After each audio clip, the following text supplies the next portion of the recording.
Kaixo eta ongi etorriak saio berri batera, gaur abuztuak 9 ostirala bi elkarrizketa izango ditugu. Alde batetik Bea Sever izango dugu, naizen bozeramailea dena. Naiz elkarteak adingabe transexualen familien elkartea da eta honen inguruan hitz egitera dator. Eta beste alde batetik Olatz eta Edurne izango ditugu, Altsasuko dantzarien eguna aurkeztera datozenak. Baina hauekin hasi baino lehen goazen gure betiko edukiarekin.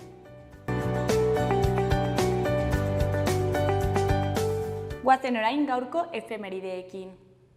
Gaurko egun batean, 1945 urtean, AEBek bomba atomikoa jaurti zuen Nagasaki hiri Japoniarrean eta 130.000 pertsona hil. Urte batzuk geroago, 1956an, 20.000 emakume Hego Afrikar kalera atera ziren Pretorian, apartheid legeen aurka. Egun berean, baina 1971an, Bailling-Murphyko sarraskia gertatu zen. Britainiarko armadak 11 pertsona hil zituen Belfasten. Eta bukatzeko 2014an, poliziak 18 urteko Michael Brown hil zuen Fergusonen eta istilu handiak zabaldu ziren AEB osoan.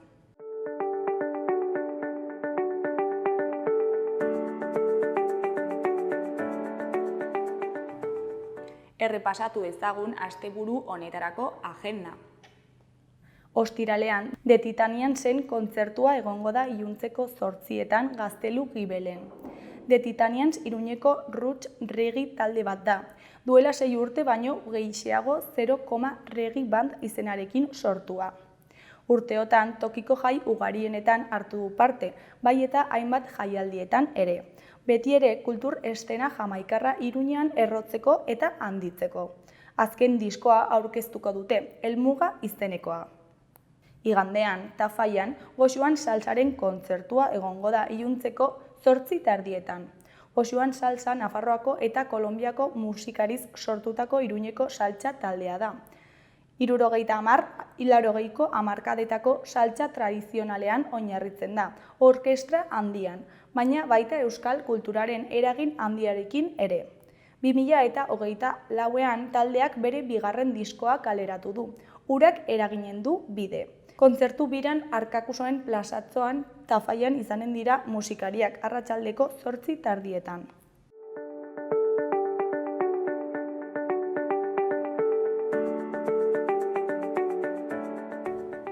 Ikus dezagun gaurko egunkarien azalek zer dioten. Diario de Noticiasen argazki nagusian, Carles Puigdemontek, Josep Rull eta Jordi Turull alboan zituela hitzaldia eman zuen Bartzelonara iritsi zenean. Titular nagusian, Puigdemonten agerpenak eta iesak ez dute hilaren investidura eragozten. Presidente ohiak mitina eman du Bartzelonan eta atxiloketa saihestu du, polizia dispositibo zabalari iseka eginez desagertu ostean. 2 mozo atxilotu dituzte Junseko buruzagiari ihes egiten laguntzea egotzita. Eskuinak humilatziotzat jotzen du. Hilak gutxiengoan dagoela onartu du eta amnistia aplikatzeko eskatu du. Erkek bere konpromisoak bete behar dituela gogorarazi dion bitartean. Hori koloreko berriaren argazkian, Braulio Vázquez eta Kata ezkerrean eta Brian Zaragoza eskuinean atzo Bilboko aireportuan. Titularrean, Brian Zaragoza lagata iritsi da Osasunara. Beheko berrietan, alde batetik, 1000 irakasle funtzionarioak gaurtik hurrengo ikasturterako lanpostua aukeratu dute. Beste alde batetik, Aimar eta Patxekoren selekzioak urrea lortzeko borrokatuko du gaur Frantziaren aurka. Jarraian, Tafallako tapen obrek brontze aroko kokaleku bat argitara atera dute. Amaitzeko, Iruñeak 3158 plaza izango ditu urte amaieran disuazio aparkalekuetan. Diario de Navarraren argazki nagusian, Puigdemont Junsteko beste buruzagi batzuekin batera Bartzelonan antolatutako ongietorri ekitaldira iristen. Titular nagusian, Puigdemontek iseka egin dio estatuari eta ihes egin du berriro Katalunian agertu ostean. Hitzaldi labur bat eman eta jendartean ezkutatu zen.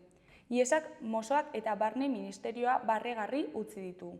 Salvador Illa presidente izendatu dute Erkeren eta Komunen babesarekin. Paris 2024 atalean batetik Saul Krabiotok 6. domina olimpikoa lortu du.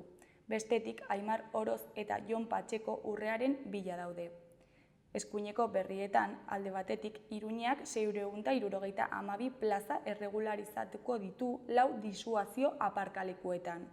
Beste alde batetik, Daviz Ezpeleta urologoaren ustetan, adimen artifizialak gu tontoago bihurtzeko arriskua dago. Azkenik, Brian Zaragozaren fitxaketa itxi du Osasunak. Gara egunkariaren titular nagusian, Illa presidentea da eta Puigdemontek libre eta jazarrita jarraitzen du. Carles Puigdemont Bartzelonan agertu izanak eta ihes egin izanak baldintzatu egin zuten Salvador Illa presidente izendatzeko inbestidura eguna, PSC-ren, ERK-ren eta Komunesen arteko akordioari esker. Argazki nagusian, Carles Puigdemont presidente ohia, Josep Rull eta beste hainbat alderdikiderekin batera Bartzelonara heldu zenean. Erdiko berrian Ibai Azparrenen kronika dugu, ezohizko itzulera, mitin iheskorra eta filmaren desagerpena. Ezkerreko berrian, eraso xenofoboen aurrean erne egoteko eskatu du Starmerrek. Beheko berrietan, alde batetik, Israelek bere sarraskia jarraitzen du eta zeharka begiratzen dion Hizbullahri. Beste alde batetik, Begoña Lazkano piraguistaren hitzetan, orain, lasaiago, badakit hobeto egin dezakedala finalerdian. Berriaren argazki nagusian, Kataluniako presidente ohia atzo Albert Batet, Josep Rull eta Jordi Turullen artean. Titular nagusian, Illa izendatu dute Kataluniako presidente eta Puigdemontek izkin egin die mosoei. Juntos por el Cambioko buruzagiak hitzaldi bat egin du Bartzelonan, erbestetik itzulita, baina gero ez da parlamentuan izan, jendartean desagertu da. Salvador Illak PSC, ERK eta Komuns Sumarren babesa jaso du eta aldaketa garai historikoa hasi. Beheko berrietan batetik Panaman gizon bat espetxeratu dute Argintxonaren hilketarekin lotuta. Bestetik legez kanpoko immigrazio sare bat desegin dute. Jarraian autokraziak udako seriaren 3. atala dugu. Bukatzeko Paris 2024 atalean gimnastikan Salma Solaunentzat gaur hasiko da lehia. Atletismoan ordea Tesi Eboseleneren hitzetan indartsuago itzuliko naiz. Euskal Herria Irratiaren titular nagusian Zaragoza fitxatu du Osasunak. Espero gabeko fitxaketa egin du gizonezkoen Osasunak. Brian Zaragoza aurrelari bizia. Denboraldi batez ariko da gorritxoekin, Municheko Bayernek utzirik. Eskuineko berrietan, alde batetik, Atarrabiak pilotalekutik Euskal Herriko ikurrak kendu ditu, Nafarroako Justizia Auzitegi Nagusiaren epaiaren ondorioz. Atarrabiako udalak Araba, Bizkaia, Gipuzkoa, Lapurdi eta Zuberoako armarriak kendu ditu Euskal Herriko armarri nagusitik. Nafarroako Auzitegi Nagusiak aurtengo martxoan emandako epai bati men eginez. Beste alde batetik, Raimundo Elkanasteroren kontrako zentsura zabaldu nahi du UPNek. Lizarrako txosnen alde egindako abestiaren harira Tafaian programatuta dagoen kontzertua bertan behera uztea eskatu diote erregionalistek udalari.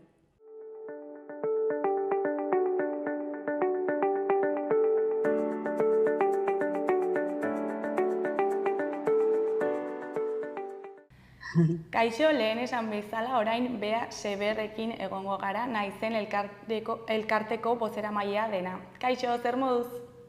Kaixo, oso ondo zelan zuek? Oso ondo, baita ere. Bueno, kontatu iguzu pixka bat, zer da naizen elkartea? Bueno, naizen elkartea osatzen dugu adingabe transexualen familiek Araban, Nafarroan, Gipuzkoan eta Bizkaian. Gure helburua jaio ginenetik, hasiera batean Krisales Euskal Herria izenarekin izan da familien arteko sarea eratzea, babesa emoteko, informazioa partekatzeko eta batez ere kontuan izan da ze jakintasun dagoen gai honen inguruan, eta denborarekin gure lana zabaltzen hasi zen, eta gaur egun emoten ditugu hitzaldiak, formazioak, eta arreta bai familia berriei edo zalantzak dituzten familiei, baita haur eta gazteekin lanean ari diren profesionalentzat, bai hezkuntzan, medikuntzan, psikologian, edozein gaian. Eta noiz jaio zen eta nola izan zen hasierako prozesu hori? Begira, sortu zen 2015ko martxoaren 8an, hain zuzen ere, estatu mailan 2013tik bazen Krisalis elkartea, eta Nafarroako eta Euskadiko hainbat familia zeuden, ez 8, zehazki, erabaki zuten ordezkaritza bat bezala sortzea, ez? Orduan, Krisalisek eukindako helburu berdinarekin, sortu zen Krisalis Euskal Herria, ez? Helburu horrekin. Eta gerora, konturatu ginen, gu euskuduntzak izan da, lanean ari ginen arloetan, hau da, hezkuntzan, osasun arloan, gizarte arloan, eta zeukala zentzurik estatu mailako elkarte horretan egotea eta Madrileri begira egotea, eta orduan, naizen bezala egin genuena izan zen Euskadi eta Nafarro eremuan, baina elkarte independiente bezala sortu. Eta zergatik hautatu zenuten naizen izen hori, esan nahiren bat dauka?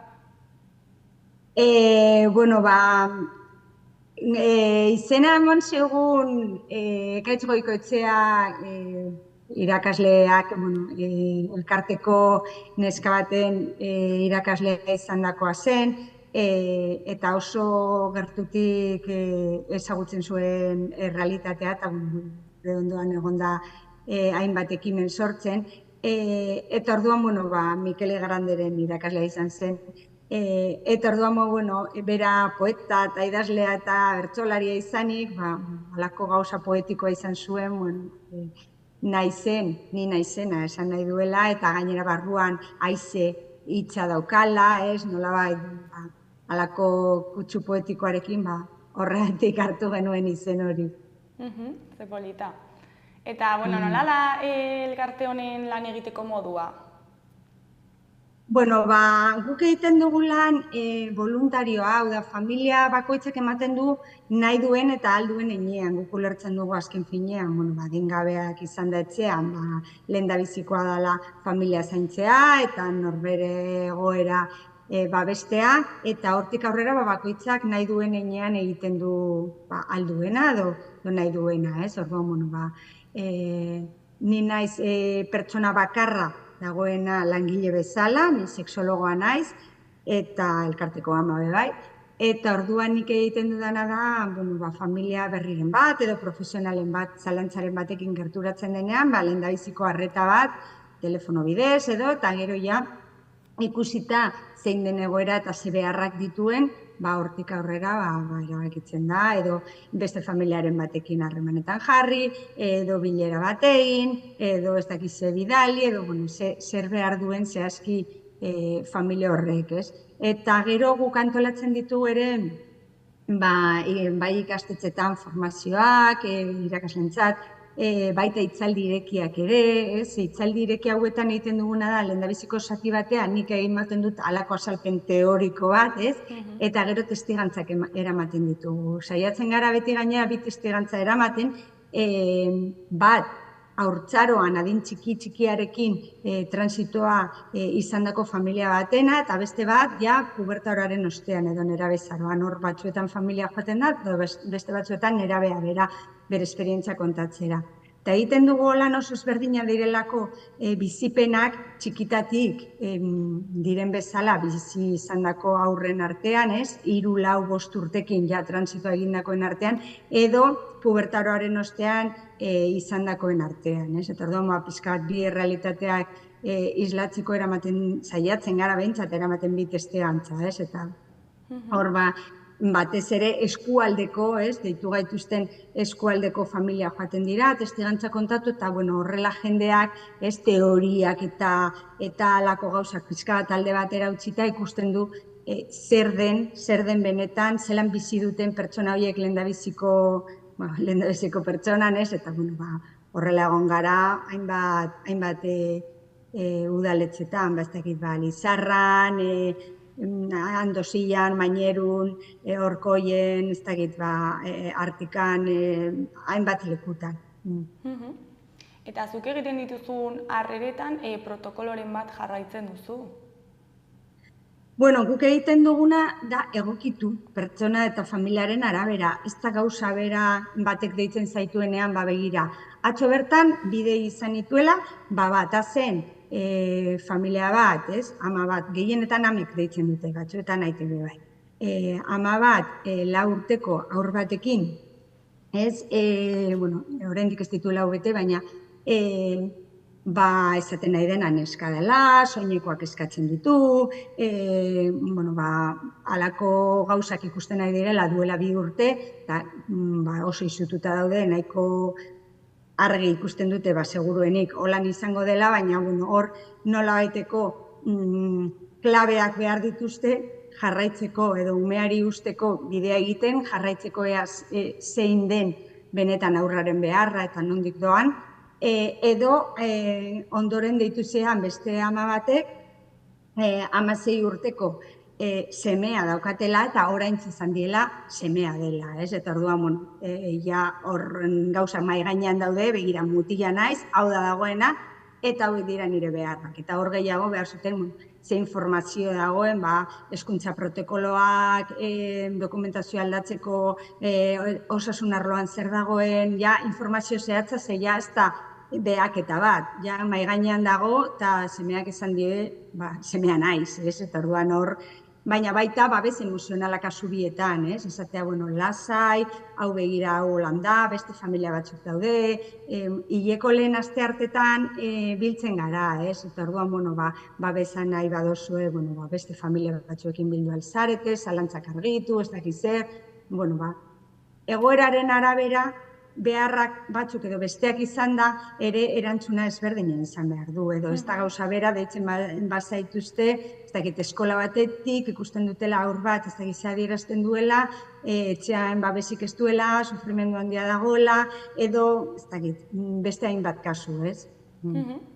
Eta orokorrean, zer da familiak gehien kezkatzen dituena? Bueno, ezin da orokortu, oso gora ezberdinak daude, baina esango genuke familia batek lehendabizi dituen zalantza direla, hau da genero portaera ez normatibo bat, hau da nire semeak soinekoak gogoko ditu edo zakildun alaba daukat, ez?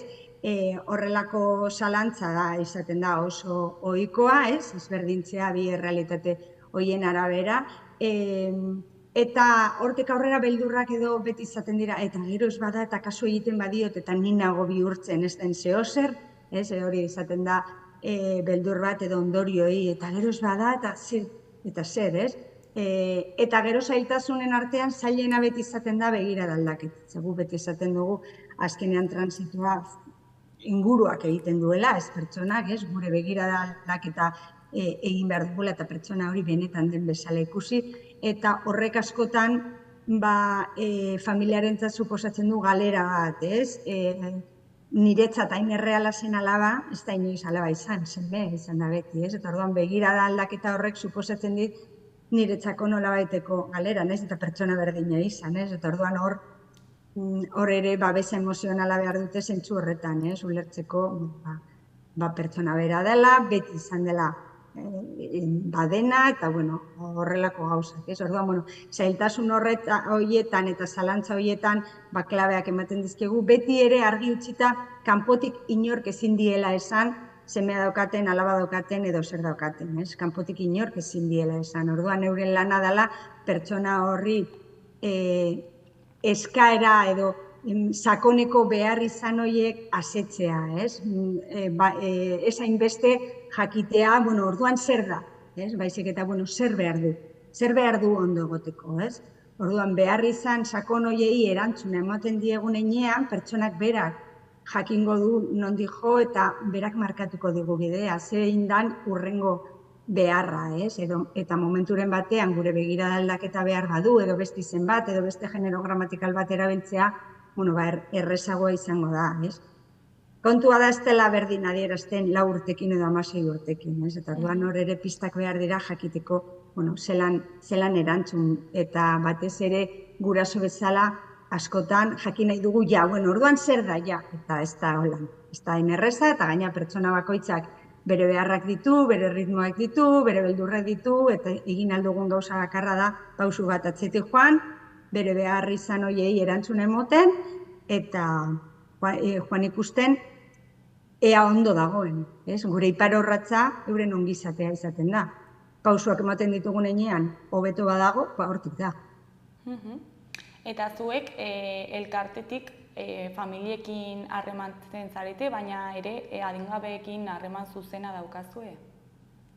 Ni arretarduradun bezala, naiz sartzen ez dute, batez ere txikiak direnean, ez dut harremanik aurrekin. Batzuetan bai, eskatzen didate gurasoek, neraberen batekin, biltzea, edo asaltzea, edo gauzak egitea.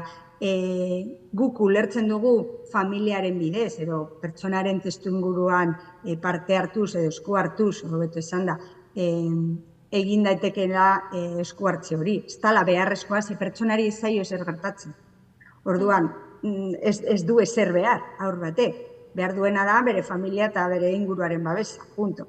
Orduan ez da beharrezkoa. Beste gauza da, batzuetan neraberen batek, ez dakit gaizki dagoela, edo disforia daukan, edo ez dakit zer, igual behar duela zeo zer. Baina gehienetan egokiena izaten da berdinen artean biltzea. Hau da, horretarako egiten ditugu gero asteburuko topaketak, irteerak, eta berdinen artean harremanak sortzeko, sarea sortzeko, eta euren artean babesa emateko. Hori askoz ere eraginkorragoa da. Badago joera bat, askotan gurasoek deitzen dutenean, esateko, eraman nahi dugu psikologoren batera. Zertarako?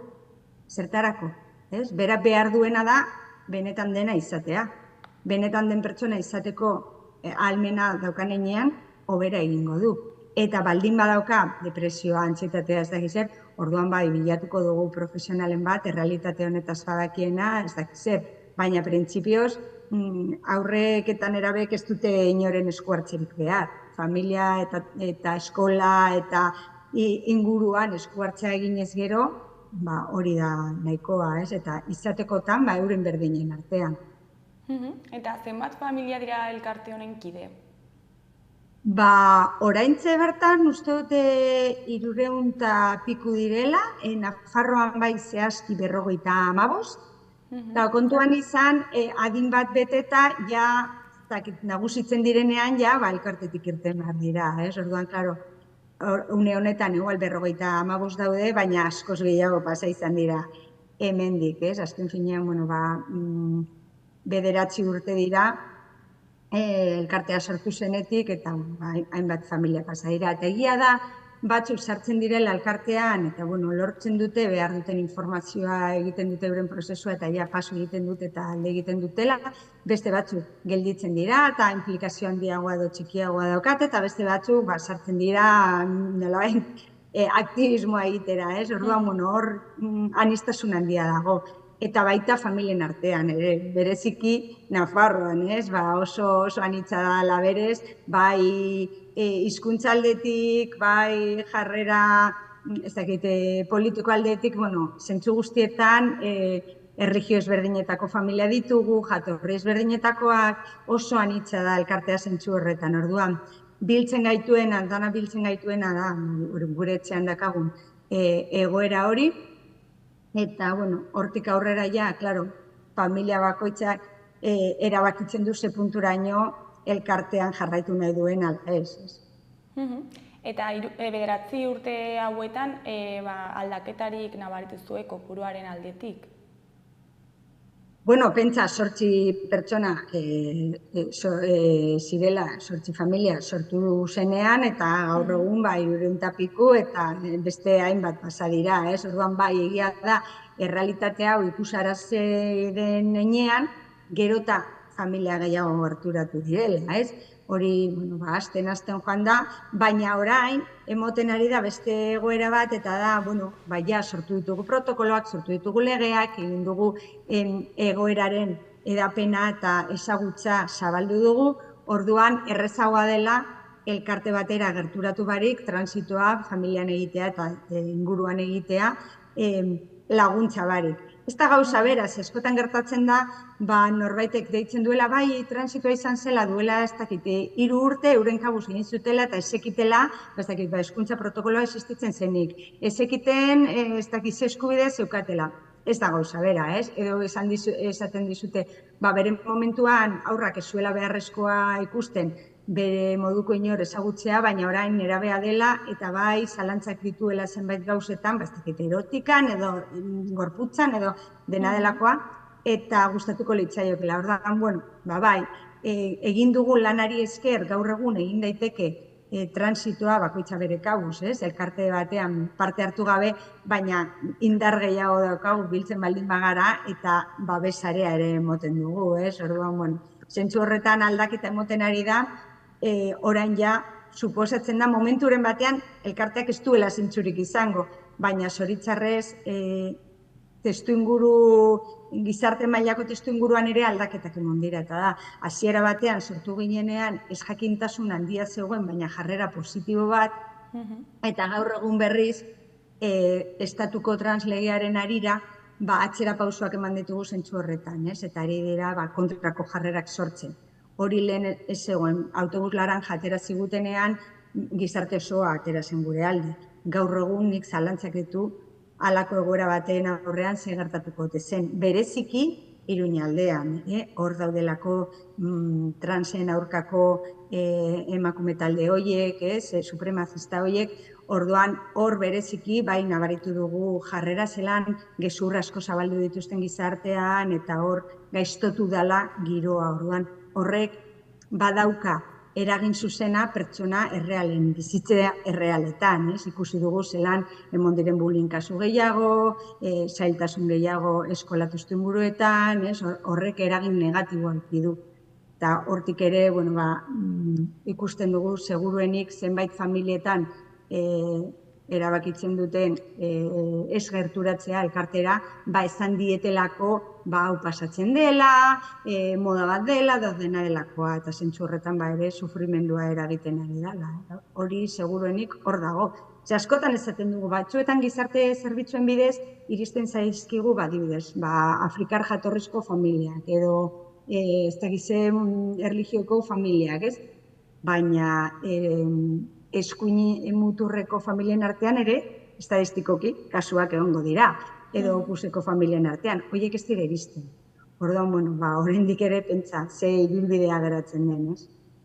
Eta elkartean, jaso dituzue elkartearekiko kontrako jarrerak?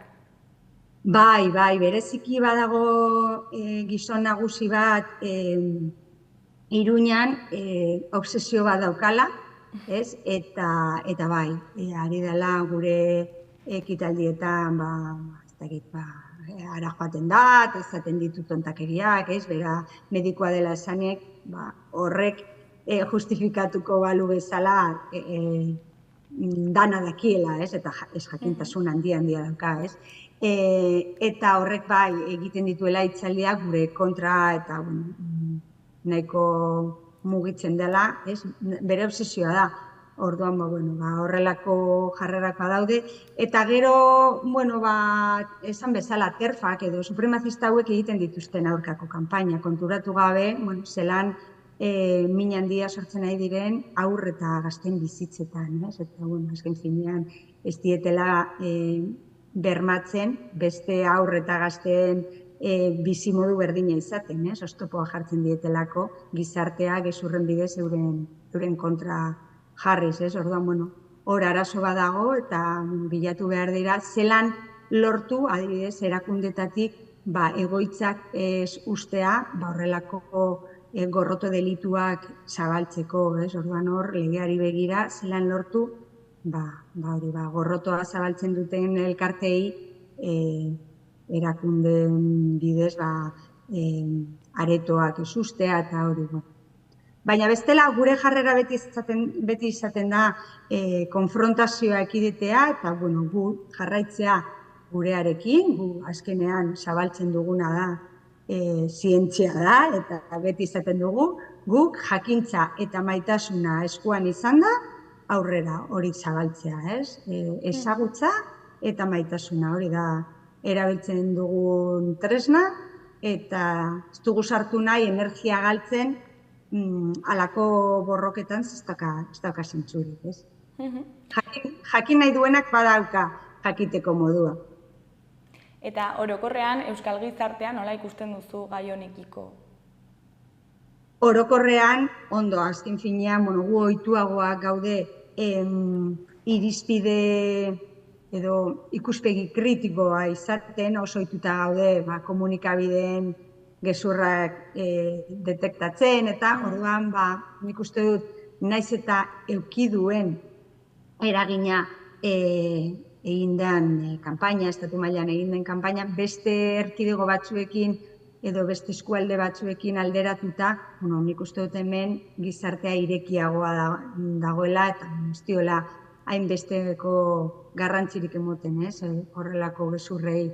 Orduan, zentzu horretan, esan dezakegu atzera pausoak bai emon direla, baina ez gaudela, adibidez Murtzia batean edo Madril batean egon daitezken egoeran, eta hor ere argitu behar da erakundeen aldetik babesa eta izan dugula, bai Nafarroako Foru Erkidegoan, bai Euskadin ere, orduan, zentzu horretan legeak atera dira aurrera, protokoloak atera dira aurrera, orain Nafarroako hezkuntza protokoloa berritzea tokatuko zen, azkenean haurtzaroetan erabezaroaren legearen arabera, hor gailendu behar dena da adin txikikoaren interes gorena, eta orduan gaur egun protokoloa ezin da zabaldu guraso biak ados ez baldin badaude.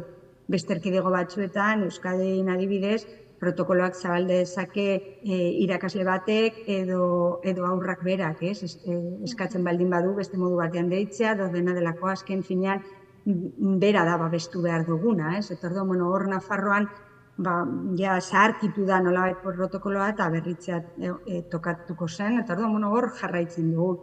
Eta ikusten dugunez, ez duela inongo arazorik sortu, zailagoa da gezurrak irenstea, zentzu horretan ez gaude beste leku batzuetan bezain gaizki, baina adi egon behar dugu, ze ikusi dugu zelan posiblea den atzera pausoak emote.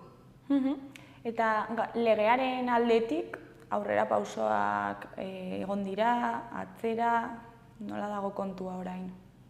Begira, Nafarroan oso lege ona dago, LGTB lege bat dago 2017tik, oso ona, beti esaten duguna da legea ona izatea ezinbestekoa dela, baina gero legea bete behar dela, garatu behar dela, eta zentzu horretan, transbide zerbitzua dago osasun arloan, ezen bezala hezkuntza protokoloa daude, eta hor badago adibidez hutsune bat, Euskadin dekretu bat atera zen 2015an edo 2016an erkidego mailan erabiltzen den dokumentazio guztia aldatu ahal izateko, naiz eta agirian edo erregistroan ezin aldatu, Nafarroan hor hutsune bat dago, horrek erresten du eguneroko bizitzan aldatuta eukitea izena eta sexu aipamena hezkuntzan, ofizialki, osasun arloan, kiroldegian, egunerokoan bizitza egiten, aurrek eta gazteek bizitza egiten duten arloetan,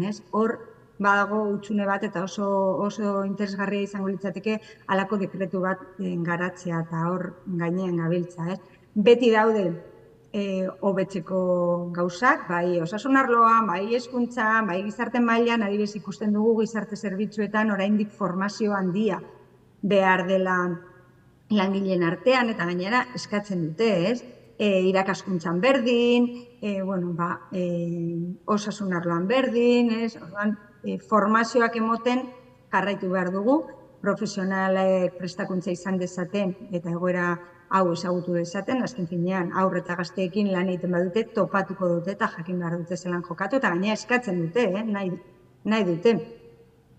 Orduan, lege aldetik lege ona dago, baina gero garatu behar da eta egin behar dena da lege horien pedagogia egin, hau da gero gizarteratu hor agertzen dena, eta gizarteak ezagutu dezan errealitate hori batez ere gazte eta aurrekin lan egiten duten profesionalek. Eta gero estatu mailakoan sortutako iskanbila Euskanbilak ez dauka zentsu handirik, ze, klar, eskuduntzak izan, bai Nafarroan bai Euskadin, eragiten diguten arloetan, azken finean estatuko legeak erregistroan datuak aldatzeko eragina dauka, eta gaina 12 urtetik berakoen artean atzera pausua suposatu du, eta, bueno, beste lau kontu gehiago, esan nahi dut, beste erkidego batzuetan, seguruenik eragin handiagoa izango zuen, baina justu hemen, ez dauka eragin handirik, orduan, bueno, ulergarria da iskanbila bakarrik kontuan hartzen baldin baduzu ez jakintasuna eta komunikabideen manipulazioa, bestela ez da zentzurik. Eta naizen elkartetik hainbat proiektu gauzatu dituzue urte hauetan, zeintzuk dira horiek? Bueno, guk egin duguna da beti parte hartu legeetan egon gara presente, bai Euskadi mailan, bai Nafarroa mailan sortutako protokolo eta lege guztietan, eta bai estatu mailako transleian ere, beti egon gara, komunikabideetan jarraitzen dugu zabaltzen, guretzako garrantzitsuena da, gure seme-alaben eskubideak bermatzea eta zentzu horretan lana, hortik doa, araudiak sortzea, orain asko ari gara kirol arloan, hor fokalizatu dituztelako gezurrak, eta orduan, formazio asko moten testuinguru horretan, gu web horrian dakagun kirol eta aisialdi arloko langileentzat gida hori zabaltzen eta horren inguruan formazioak emoten aisialdi eta kirol taldetan, baina, orokorrean eskubideak bermatzeko behar diren araudi guztiak sortzen eta zabaltzen, eta beste alde batetik ezagutza eta jakintza zabaltzea, eta hor tokatzen zaigu hitzaldi asko emotea, eta gaina oso polita izan zen, zehila zeuki genuen proiektu bat nagusien etxetan hitzaldiak emoteko, eta pizkat beldurrez, are ginen, ea 3. adinekoen artean ze harrera daukan errealitate honek, eta super polita izan zen, oso harrera ona, interes handia, oso jarrera positiboa, izan zen itzela, ikusten dugu haurtzaroan eta adinez nagusiagoak direnen artean ez dagoela arazorik eta tarteko adin horretan dagoela arazo gehiago, orduan, horrelako proiektuekin, azkenean pozik, eta gero beti gure arteko harremanak saretzea garrantzitsua dela batez ere aurreta gazte hauentzat jakitea ez naiz ni bakarrik, jende gehiago dago, ni bezalako asko daude, hau ez da beste munduko zer, horrelako egoerak errazteko, eta orduan, ondo gaudenek eredu bezala egitea gaizki daudenentzat, eta badaukagu ere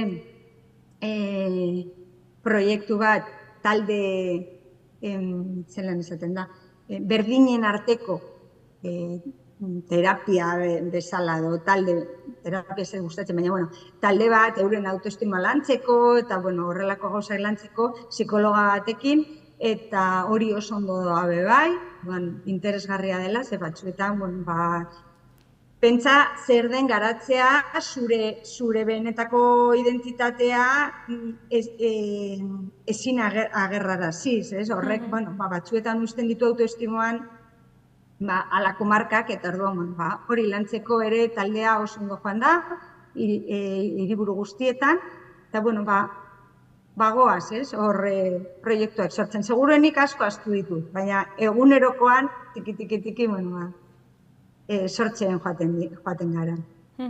Hainbat abesti ere sortu dituzu, ez da? Bai, hori da, esan bezala ezagutzaren zabalketa edo edaketa horretan gu saiatzen gara beti modu positibo batean ikustarazten errealitatea hau, eta orduan, egin genuen bere garaien Kaie Etxanizekin naizen abestia eta bideoklipa oso polita, egin dugu biziposarekin ere nerabentzako beste bat, ETS-ko abeslariarekin eta Kainakairekin, eta hor nahiko letra potentea gainera, sakildun neska heterosexualek ligatzeko dituzten arazoak kontuan izan da, horren inguruan egin genuelako, sakildun neska batek esaten dio mutil batia, zergaitik nire gorputza ez den zuretzat desiragarria, eta, nahiko potentea ikusten dugulako gizartearen ikuspegiaz orokorrean zelakoa den jakinda, justo hor eragin handiagoa daukala. Hau da, gehienetan bulbadun mutilek ez dutela ligatzeko hainbeste arazo, homosexualak izan, bisexualak izan, heterosexualak izan, baina zakildun neskak heterosexualak, bai, ez, orduan, hor, pizka eta bestia hortik joan zen, eta ditugu ere enekantakekin, eta, saiatzen gara kultura arloan ere lan egiten ikusten dugulako horrela iritsi algarela leku askotara, ez? Eta modu positiboan gustatzen zaigulako gure mezua helaraztea. Gero ere webgune potente bat duzu, ezta? Bertan hainbat kontu azaltzen dituzue. Bai, webgunea atera genuen duela hainbat urte, eta lan handi egin genuen osatzeko, justu aste honetan aita batekin hitz egiten, esan zen, webgunea begiratzen nahi nintzen, gauza pilo daude, ez dakiz zer, nik uste dut askotan irakaslek ere esaten didate, ez? Informazio iturri potentea dela, eta norbaitek esaten duenean, ez? Nik ez dut ulertzen. Hor daukazu, ulertu nahi baduzu, hor daukazu ulertzeko informazio pilo, ez?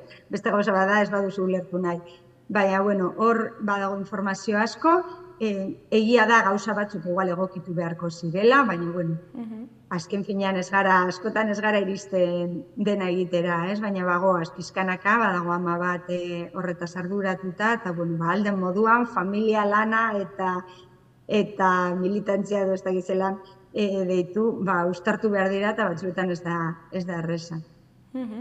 Baina tal pilo bat ditu ere aurrentzat, familientzat, ez? Bai, badaude familientzat, eskolak, baliabideak daude, informazioa, bazekit askotan hormonen inguruan beldurrandiak daudela, horren inguruko informazioa, edo ulertzeko besterik gabe, ez?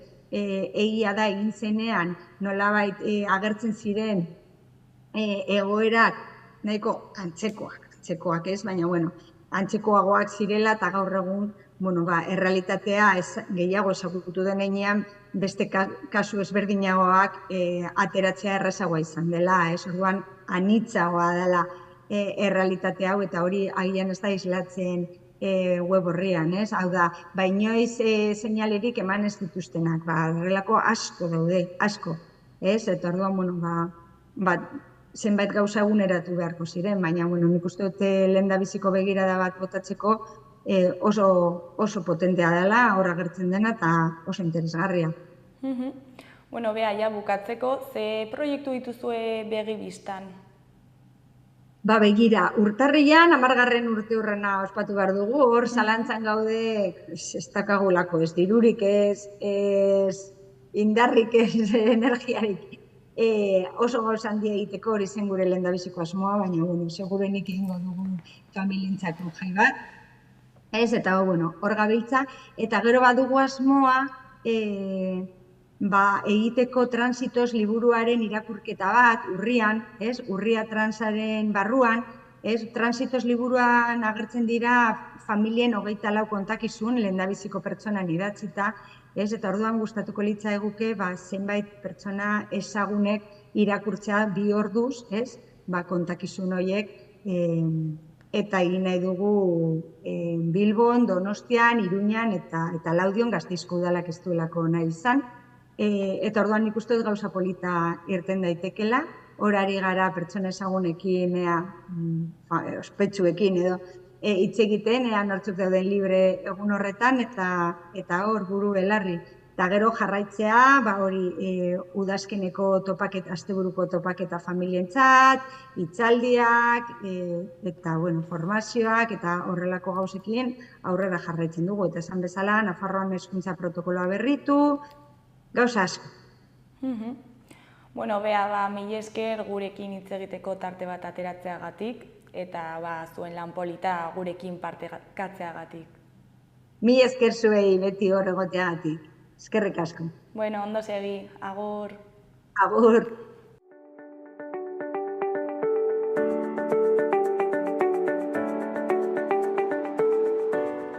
gaurko eta asteburuko eguraldia ikusiko dugu. Gaur, ostirala, ere zerua hodei gutxirekin agertuko da hegoaldean. Ipar partean goizean behe-hodeiak agertuko dira, baina arratsaldean gutxituz joan eta zerua hodei gutxirekin geratuko da. Iparraldeko haizea gailenduko da berriro eta tenperaturan ez da aldaketa handirik espero.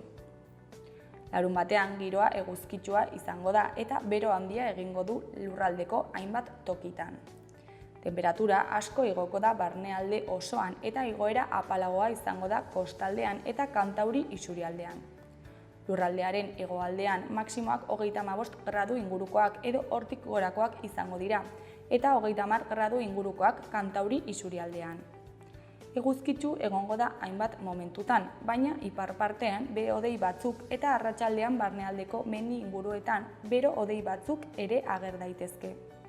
Ez da baztertzen zaparrada edo ekaitzen bat. Haizea aldakor ibiliko da eta arratsaldean brisa altxatuko da. Igandean bero itogarria espero dugu. Hego-ekialdeko haizea ibiliko da eta tenperaturak igotzen jarraituko du. Kasu honetan, kantauri isurialdean nabarituko da gehien bat igoera eta beroenak 40 gradu ingurukoak izan daitezke iparraldeko zein hegoaldeko zenbait txokotan. Hala eta guztiz ere, arratsaldean haizeak ipar mendebaldera egingo du kostaldean eta ondoren aldaketa barnealdera hedatuko da. Aldaketa horren eraginez tenperatura nabarmen jaitsiko da iluntzerako. Zeruan hodei gutxi egongo da, arratsaldean bero-hodeiak sortuko dira eta euri zaparrada bakanen bat egin dezake.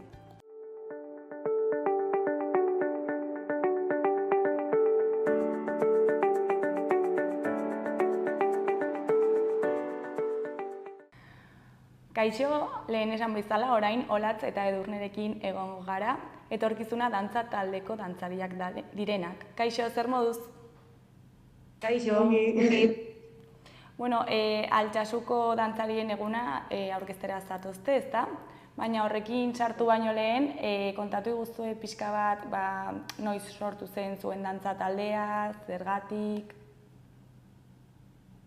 Esan beharra dugu gugarela dantzariak eta ez ginen sorkuntzaren parte izan. Baina etorkizuna dantza taldea sortu zen gutxi gorabehera duela 30 urte, uste dut 31 zehazki. Imaginatzen dugu euskal kultura sustatzearen asmoarekin, eta hori da egin duen bidea. Gutxikitan hasi ginen dantzatzen. Bai, baina berez, orain etorkizura deitzen den taldea, lehen aintzindari deitzen zen. Eta gero aldatu zen izena, ez da zergatik gina. Batzuk pasatzen ziren, lehen bakarrik genuen aukera egoteko 12 urteak arte etorkizuna taldean. Eta gero pasatzen ginen aintzindari izatea. Baina bigarren talde honek, ez dakit, ez duen jarraipenik izan, eta azkenerako geratu ginen denak etorkizunan naiz eta helduagoak izan adinez. Eta orain ez dago adin toperik taldean? Gu garen duena, baina gure dantza taldean dugu 10 urteko desberdintasuna gutxi gorabehera 20. Eta duela urte batzuk arte, bai zegoen zerotik hasten zen jende heldua, gu denak izan gara dantzariak txiki-txikitatik, baina bere garaian desagertu zen talde hori, eta etorkizunatik kanpo bai sortu dutela herrian beste... Jauzien talde bat. Hori da. Eta zuek taldean sartu zinetenetik, zer nolako bilakaera izan du taldeak? Nik uste dut, orokorrean, dantza munduak edo etorkizuna dantza taldeak txikitatik hasita gaur egunera arte, berrikuntzak izan dituela dantza motetan. Lehenagian askoz tradizionalagoa zen dantzatzen genuena, eta gaur egun egia da gure irakasleak kriston lana egiten duela eta koreografiak montatzen dituela, eta orduan gaur eguneko musikekin montatzen ditugu euskal dantzetako pausoetan oinarrituta dantza berriak. Naiz eta tradizionalak ere dantzatzen ditugun, baina nik uste hori izan dela... Oso nabarmena bai. Eta gero ere, lehen komentatzen genuena, gaur egun ez dago apenas mutilik. Lehen baten bat bazen, baina gu gara 20 dantzari eta gara denek neska. Eta urtean zehar, hori nola entzaiatzen duzue, zenbatetan elkartzen zarete, zenbat ordu egunero? Astean bitan elkartzen gara, eta ensaio bakoitza ordu eta erdikoa da, eta orain dela 2 urte adostu genuen, claro, eske gure taldean, hori esan dugunez, gaude denetariko adinak, eta jendeak ikasten du kanpoan, ordan jarri genituen bi egunetan ensaioak, eta bat ostiraletan ze jendea etortzen daia berriro herrira. Eta orduan, jendeak posible izatea etortzea.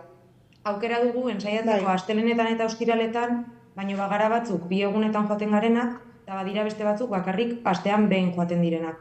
Orduan, horren arabera, dantza batzuk egiten ditugu bakarrik astelehenetan, Hori da. eta beste batzuk ostiraletan. Horrek suposatzen duen irakaslearen lanarekin, kuadratu behar gaituelako denak. Zara ikastea, bikoitza. Eta nola moldatzen zarete adin ezberdintasun horrekin? Oso ongi. Ez dago. Gure artean adibidez 10 urteko desberdintasuna dugu, eta badugu giro oso ona taldean, eta eskertzekoa da egia esan. Ze horrek ere bultzatzen zaitu jarraitzera. Bai, motibatzen zaitu ere bai, jakitea, hori hor dagoela jendea, gustatzen zaizula, eta zakitarreman oso onak ditugu. Gero egin izan ditugu planak dantza mundutik kanpo ere bai. Azkenean ensaiatzen dugu ostiraletan atxaldeko 8:00. Orduan ez da ordutegi ona. Ez bazaitu motibatzen egin beharrak eta jendeak ezoaz. Eta nire ustez hori giro polita izateak eragiten du talde honek jarraitzea, hau da, gainera urten jendea gehituko zaigu. Bai. Orduan, Zizuenak behin, bultatzen da. Eta nolakoak dira entsaioak? Dantzatzen duzue hori erratu guztian, edo beste montatako entrenamendu bat egiten duzue? bai, egiten dugu pixkat temporadaren arabera, ez nahi dut. Emanaldiak baldin baditugu, Bakarrik dantzatzen dugu. pasatzen dugu ordu eta erdia dantzatzen. Eta ez badugu emanaldirik, bai berotzen dugula, luzaketak egiten ditugula, ez dakit korea edo indarrariketak egiten ditugu, plantxak eta horrelakoak, eta gero egia da, nabaritzen dela. Bai, eskertzen dara bai, zer gero, horian kaltxatu eta, gara zu malgutasun hori. Edo fondoa irauteko dantza bat baino gehiago. Badirudi ez duzule zer egiten, baino nekatzen du dantzatzeak. Da, ze maiztasunarekin egiten dituzue ekitaldiak? Urtean, bitan bai inbarko dugu, Bi ditugu derrigorrezkoa. Dantza eskola da musika eskolaren parte, orduan da udaletxearen parte. Eta azkenean diru laguntzengatik eta konbenioagatik bi dantza emanaldi eman behar ditugu derrigorrez herrian kulturgunean. Izaten dela bat martxo aldean eta beste bat maiatza ikasturtearekin bukatzean. Eta gero saiatzen gara bai udan, herri desberdinetako bestetan dantzatzea. Pasak, geroz eta zailago egiten zaigu, udan jende asko ez dago, orduan, pena ematen du baina ezin dugu dantzatu. Adibidez aurten ez dugu. Hori da gainera gure diru iturri. Hori da. Eman behar ditugu ekitaldi. Beste udaletxeei, gure dantzak eskaintzea eta bereik finantziatzea ere bai. Eta Nafarroatik soilik mugitzen zarete edo beste leku batzuetara joaten zarete dantzatzera? Egia da, etorkizuna dantza taldeak, bai egin izan dituelan ikuste betidanik, dantzari txikiak eta horrelakoak, Lazkaon, Gipuzkoa eta Arabara mugitu gara asko. Azkenean gauden mugan eta orduan gertu ditugu. Eta azkeneko urteetan, lehen esan dugun bezala, gure taldean dela helduenen taldea, giro oso ona dagoen ez da bagaude batzuk, gogotsu dantzatzeko, bai mugitu izan garela bereziki Agurainera eta Beasainera. Egin dugu harremana bertako dantza taldeekin eta horrela sortu zen bihar ospatuko dugun Altsasuko dantzari eguna. Hoietako batetan parte hartu eta gero. Eta, nolakoa da jendearen harrera? Izaten da oso polita. Azkenean nabaritzen da gaudela denok helburu berdinarekin denoi gustatzen zaigula dantzatzea eta sortzen den giroa izaten da oso etxekoa, oso atsegina, batere lehiakortasunik gabea, ez dakit. Oso polita izaten da. Eta herriaren berez, hori asko gustatzen zaio, zerbait ezberdina egote herrian batean, eta baita jende animatzen da, oso polita izaten da. Eta zer garrantzi ematen diozue zuek dantzari zuen eguneroko bizitzan?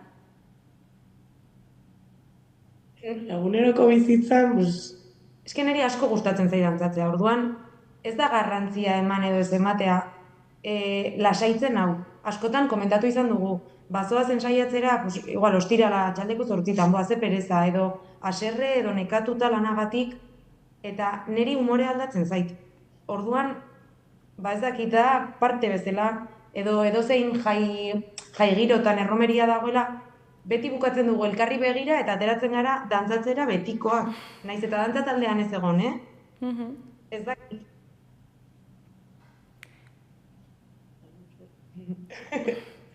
Eta nola erabaki zenuten bertan sartzea? Bueno, imaginatzen dut txikiak bazineten, zergatik jarraitzen duzue honen parte izaten. Ni adibidez, sartu nintzen, claro, 5 urterekin sartu zaitezke. Eta beti ikusi dut familian, aizpa eta limusinak eta dantzan, eta ni inbidiaz, eta txikitatik hartu nintzen, eta beti gan naiz, edo kuadriakoekin, edo orain hauekin. Orduan da, hori, eske gustatzen zait batea, orduan, zait bat ere gustatzen. Ni ere hasi nintzen 5 urtekin, gurasoak dantzariak izan ditut, eta aizpa helduago bat ere bai, azkenean, nik uste familia guztietan ez, apuntatu behar zaituzte zerbaitetara eta dantzara kasu hontan. Eta egia da, lehen aipatu bezala, 12 urtekin edo 13 olako zerbait utzi nuen. Ja pasa ginelako aintzindarira eta asko helduagoak ziren, beste formato batean ensaiatzen zuten, eta nik utzi nuen. Eta gero, 16 urterekin edo, lagun batek eta nik erabaki genuen jarraitu nahi genuela dantzatzen, baina ez genuela espaziorik, eta eskatu genuen mesedez etorkizunan sortu zezaketen helduentzako taldea. Eta orduan hor hartu genuen berriro dantza, eta geroztik ez dut utzi.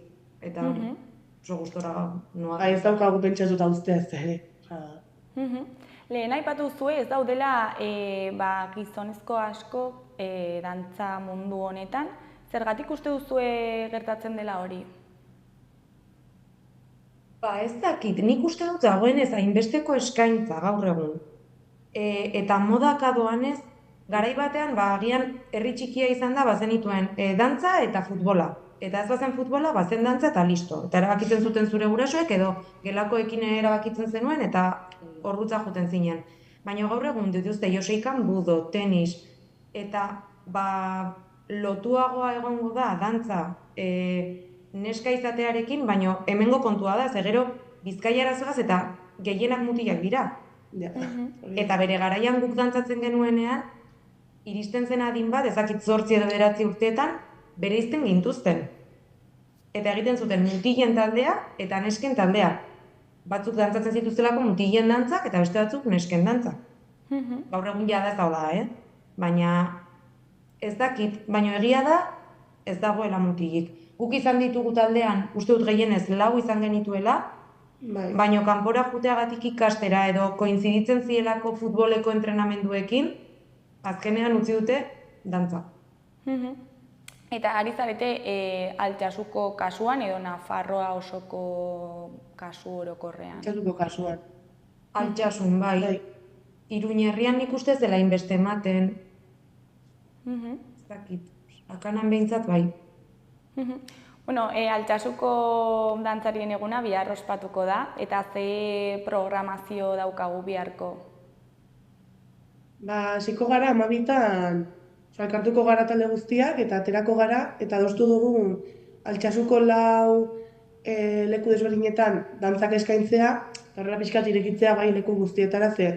Azkenan beti, plazan dantzatzen badin badugu, jende guztiak ez baitu ikusiko orduan, irekitzen gara pixkat beste lekuetara, eta gero bazkari bat egin behar dugu, eta txaldean bai egin behar dugula dantza plazak, eta hor bai dela irekia, eta hor bai etorriko direla, lehen komentatu dugun bezala, jauzien taldea.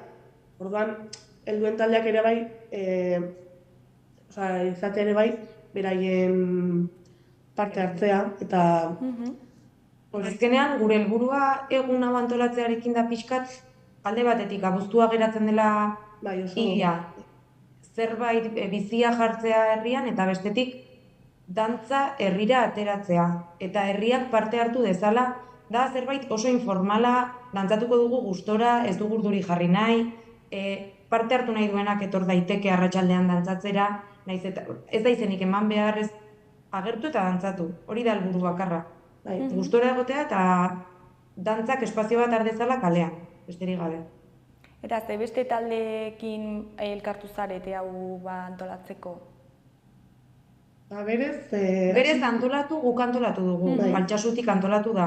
Eta orduan, bidali genuen mezua hainbat dantza taldetara, eta nahi izan duenak parte hartu du. Eta azkenerako, mutiko alaiak, dira guztiek Nafarrokoak, kasualitatez, baina dira mutiko alaiak, Oberenakoak eta Amaiurri.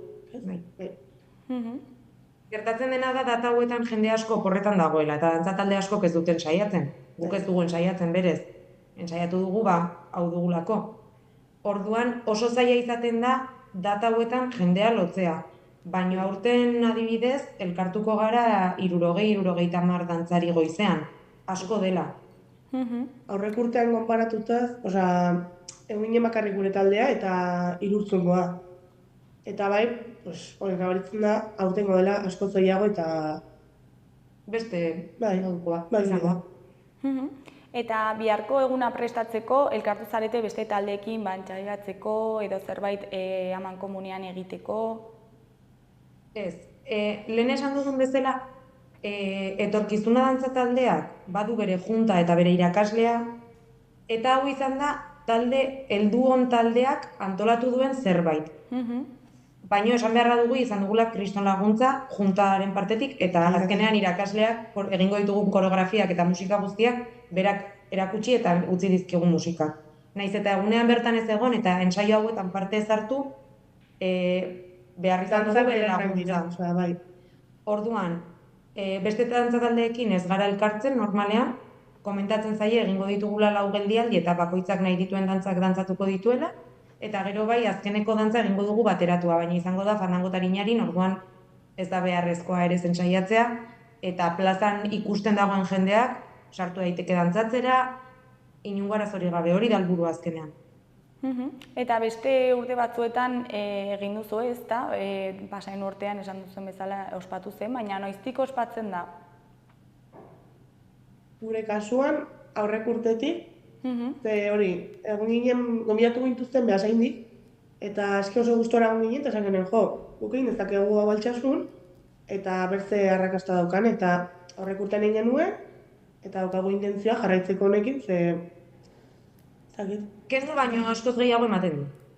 Ez du hainbeste kostatzen antolatzea, eta gero eguna izaten da oso polita. Aurreko urtean, gainera aurten ere badator kriston beroa, aurreko urtean kriston beroa egin zuen, eta alere geunden denak irrifar batekin. Eta jendea orokorrean animatzen da eta gerturatzen da? Bai, jendeak eskertu zigun eta oso pozik egon zen aurreko urtean. Gainera, Olatzek esan duen bezala hori, badago helduen talde bat, eta hasi direnak, duela 3 edo 4 urte hasiko ziren, jauziak ensaiatzen eta plazako dantzak dantzatzen, eta azkenean gehiago animatzen da talde horretan ere bai. Eta eskaintzen diezu espazio bat, beraiek urtean ensaiatzen dutena egin ahal izateko. Gainera oso gustora egoten dira, ze gu ere batzen gara dantzatzera, orduan izaten da oso giro polita. Eta gero, esan duzuen bezala, bazkaria egongo da, eta bertan parte hartzeko, ez dakit, izena aurretik eman beharko da, ja epea itxia dago. Ez, bazkaria berez ez da irekia. Bazkaria da modu bat eskertzeko datozen dantza taldeei etorri izana, orduan. Junta arduratuko da bazkaria prestatzeaz eta dantzari eta musikariei bazkaltze zenbateaz, baina ez da bazkari herrikoi bat. Hau da, ez dago Zabalik herriari. Gero atxaldekoa bai, baina bazkal ordua bai. Azkenean, goizean dantzatzen dugunez eta arratsaldean ere geratzeko asmoa dagoenez, bat artean dantzari hoiei eskaintzeko zerbait moduan. Primeran. Eta, bueno, ja bukatzeko, zer da biharko egunaz espero duzuena? Nik espero dutena oso ongi jutea. Espero dut ongi pasatzea. Ze egia da, eszenatoki baten gainean dantzatzen dugunean urduritzen gara. Eta nik pertsonalki ez dut ongi pasatzen. Gustatzen zait, baina aurreko momentu horietan esaten dut, zergatik nagoen. Eta biharko egunarekin normalean ez da gertatzen, ze bazaude lurrean, bazaude lagunekin, ez dago ere ez ezer... Ez daukazu presiorik ez ezer eta konfunditzen bazara, ez ezer eta gara. Gainera, herriko jendea ezaguna izango duzu, ez da? Bai, imaginatzen dut, eta espero dut ere bai kanpotik datozenek ongi pasatzea eta oroitzapen polit bat eramatea, gustora egotea, harremanak egitea eta hortik ekitaldi gehiago ateratzea. Eske azkenean gustatzen zaigu dantzatzea. Bai. Primeran neskak, mila esker gurekin hitz egiteko tartetxo bat ateratzeagatik, eta ea zer moduz baten den biharko eguna. Eta gomidatuak zaudetela. Ere bai. Mila esker. Nahi izatekotan. Bueno, ondo segi. Agur. Agur.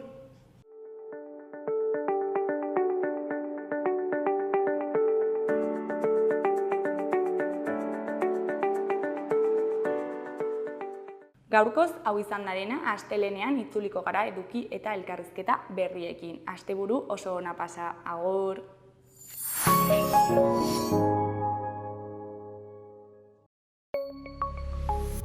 Gobierno de Navarra. Nafarroako gobernua.